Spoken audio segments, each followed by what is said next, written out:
How many times have you been swimming, really enjoying yourself, when suddenly, gulp, a mouthful of water rushes in, you start coughing and have to stop?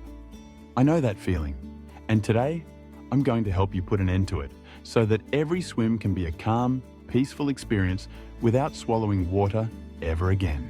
Hello, my friends. I'm so glad you're here.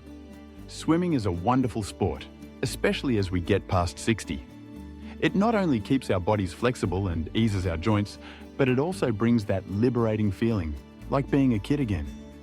But I know for many of us, breathing underwater is still a quiet fear we carry. You might have been swimming for years, and yet just one gulp of water can take all the joy away.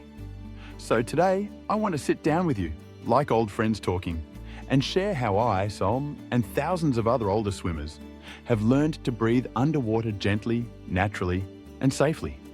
I remember a friend of mine, John, he's 68, once told me, "I taught school for 40 years, but I've never seen something as simple as breathing make me feel so clumsy." On land, breathing is instinct. In the water, it becomes a challenge. And he's right. When water surrounds your face, our survival instinct kicks in. We want to lift our head and grab as much air as we can.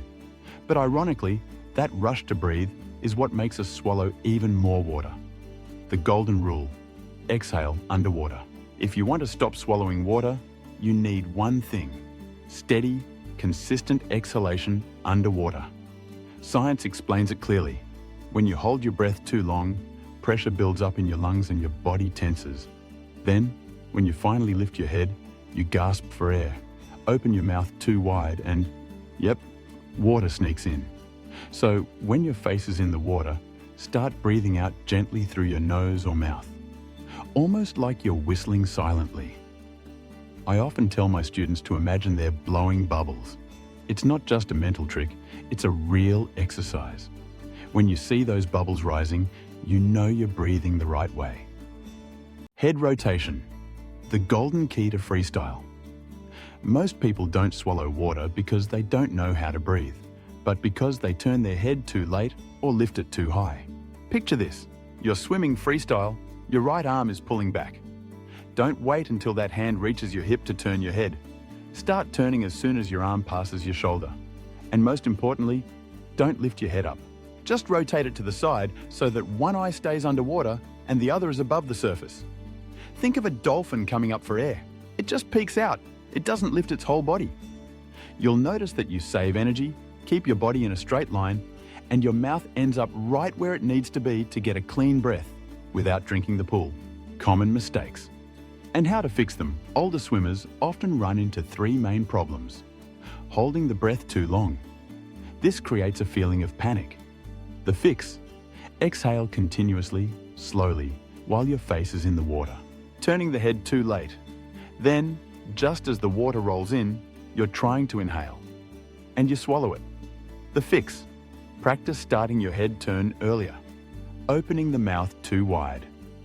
When you open too wide, water rushes in with the air. The fix: take a quick, neat sip of air, not a giant gulp. I've had groups of older swimmers practice this by simply standing at the pool wall, focusing only on rotating the head and breathing. No swimming at all.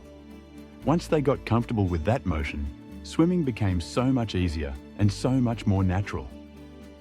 If you're watching this video and thinking, "I'm too old for this, isn't it too late to learn?" Please don't worry. I've met people in their 70s and even 80s who started learning to swim. And after just a few months, they told me it was one of the best decisions of their lives. Swimming isn't just exercise.